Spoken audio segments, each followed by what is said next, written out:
안식일에 38년 된 병자를 고치신이라는 제목으로 안식일에 38년 된 병자를 고치신이라는 이런 제목으로 오늘 1절에서 18절까지 말씀을 같이 상고하도록 하겠습니다.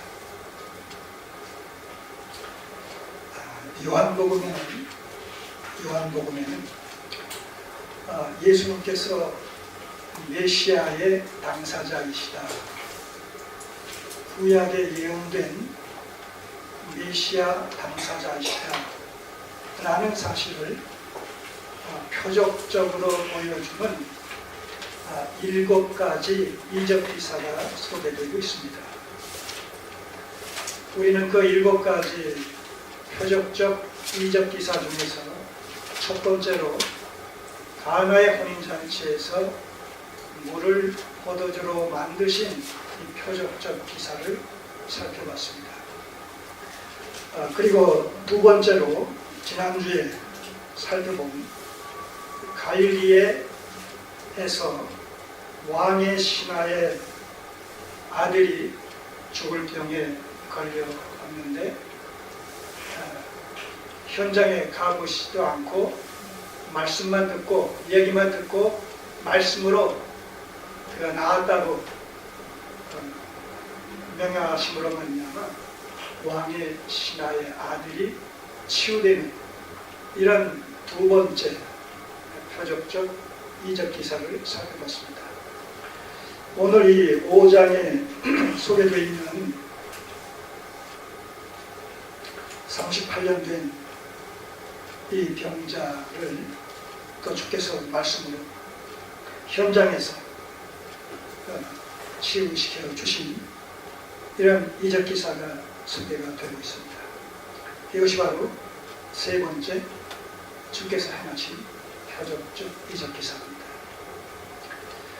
오늘 특별히 이 38년 된 병자를 고치신 예수님이라는 이런 제목으로 1절에서 9절까지 내용을 살펴볼 것이며, 또한 10절에서 18절까지는 예수님의 안식일 병자 치유와 안식일 논쟁의 정발언은 이런 제목으로 18절까지 내용을 살펴보고, 총정리하는 이런 관점에서 세 번째로 안식일 준수에 대한 유대인들의 오해와 안식에 대한 바른 이해라는 이런 제목으로 정리를 해보도록 하겠습니다.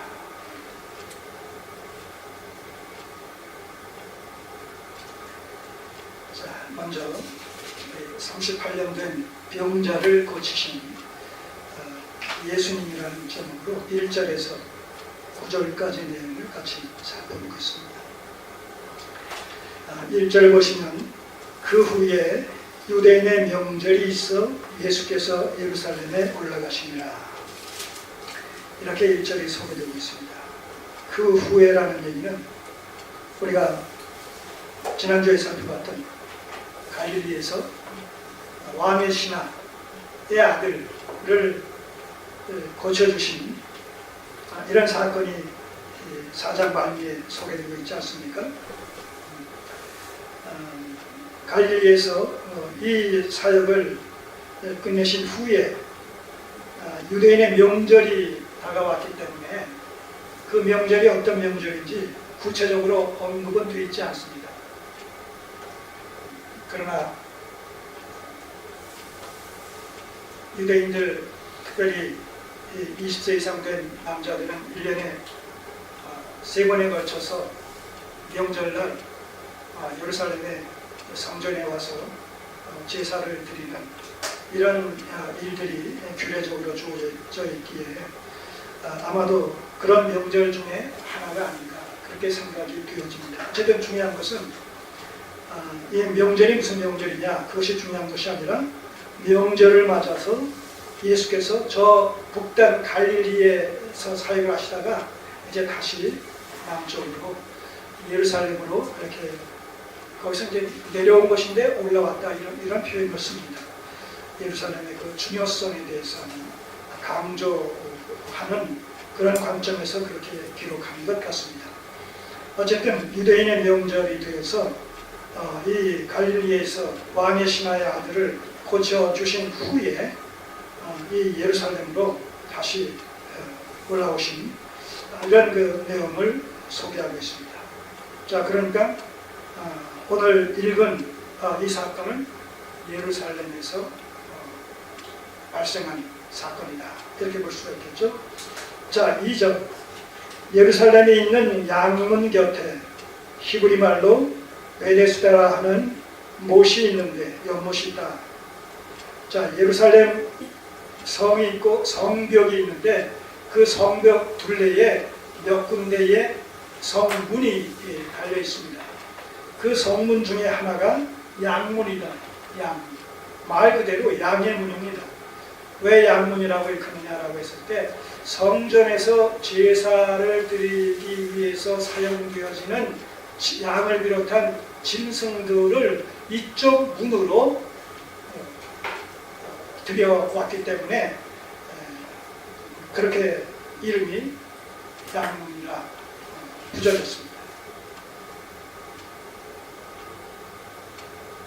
이 일의 어떤 질서와 원활함을 위해서 용도상 그 양문을 통해서 많은 양들과 이런 그 제수용 짐승들이 들락날락 했던 문이기 때문에 그것을 일컬어서 양문이라고 이렇게 부르고 있습니다. 그런데 그 양문 곁에, 그 양문가에 근처에 그 연못이 하나 있었는데 그 연못 이름이 베데스다라는 이 말은 자비와 긍휼의 집이다, 그런 의미가 담겨 있습니다. 왜 자비와 긍휼의 집이라고 그 이름을 붙였을까라는 얘기는 그 다음 내용을 통해서 우리가 이해를 할 수가 있겠습니다. 거기에 못이 있고 연못이 있고 그 연못 둘레에 5개의 이 행각이 있다. 거처할 수 있는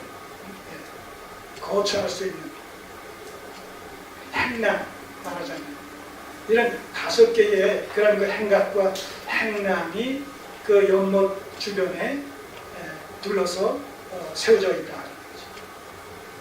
그래서 각양의 이런 그 병자들이 이 연못을 찾아와서 그 행랑에 기거하면서 때를 기다리는 이런 그 상황인 것을 우리가 여기서 보아서 알 수가 있겠습니다. 자, 어떤 사람들이 찾아와서 기거를 하느냐? 3절 보시면 그 안에 많은 병자, 소경들, 절뚝발이, 혈기 마른 자들이 누워 무엇인가를 기다리고 있는데, 어떤 상황을 기다리고 있느냐? 이런 전설이 있었다는, 그 연못에, 베데스다 연못에 이런 전설이 내려왔다는 것이죠. 어떤 전설이 있느냐? 물의 동함을 기다리니 이는 청사가 가끔 못에 내려와서 물을 동하게 하는데, 동한 후에 먼저 들어가는 자는 어떤 병에 걸렸든지 낫게 되미러라.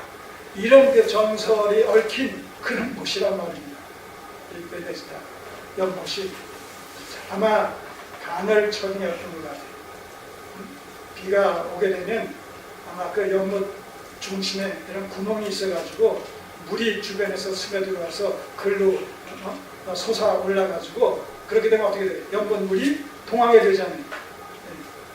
그럼 그렇게 해서 연못 물이 동하게 될 때 그 옆에 5 행랑의 환자들이 있다가 대기하고 있다가 동하는 것을 보면서 먼저 들어가 자가 어떤 병에 걸렸든지 낫는다, 이런 이제 전설이 있었기 때문에 여기 온 사람들은 모든 인술과 의술을 다 써보고도 이제 고치지 못하는 이런 고질병, 난치병, 불치의 병에 걸린 자들이 결국 남은 이제 한 가닥 희망을 안고 여기에 와서 그때를 기다리고 있지 않나, 이런 생각을 해보게 됩니다.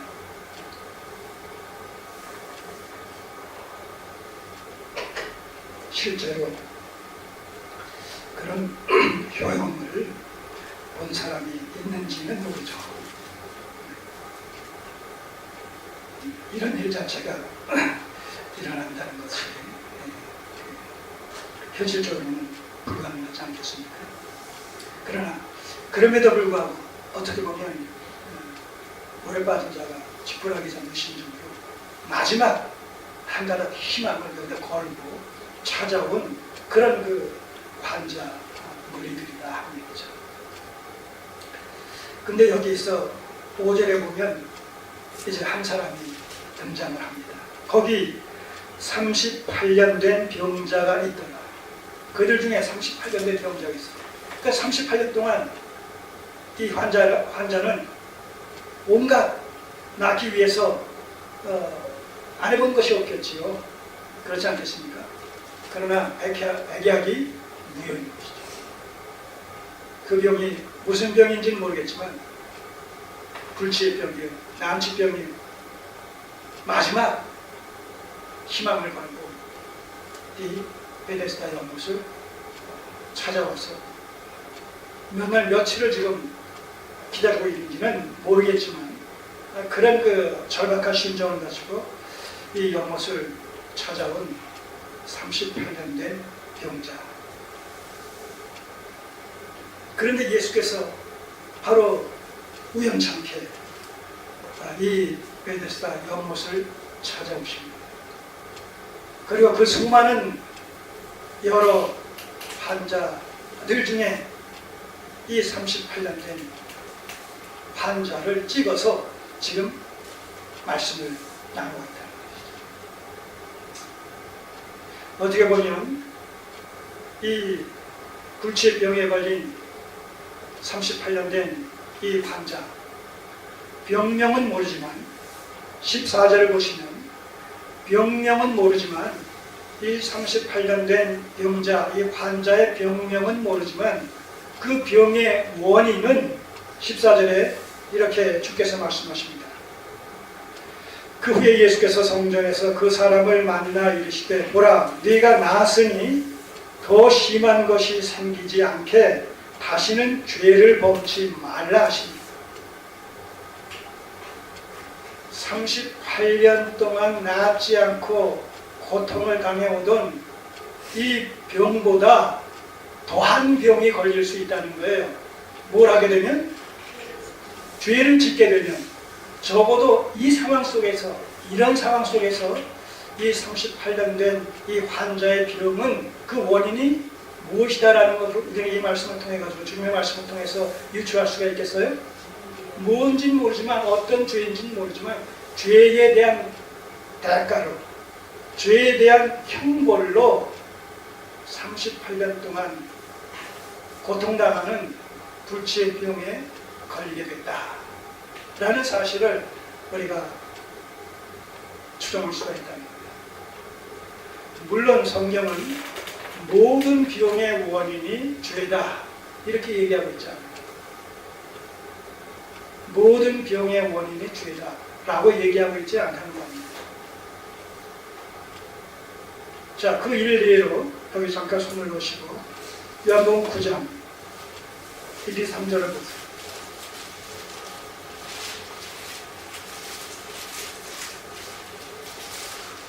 9장 1, 2, 3절. 예수께서 길 가실 때에 날 때부터 소경된 사람을 보신지라. 제자들이 물어가로되 라비여, 이 사람이 소경으로 낳은 것이 네 죄로 인함이오니까 자기오니까 그 부모오니까.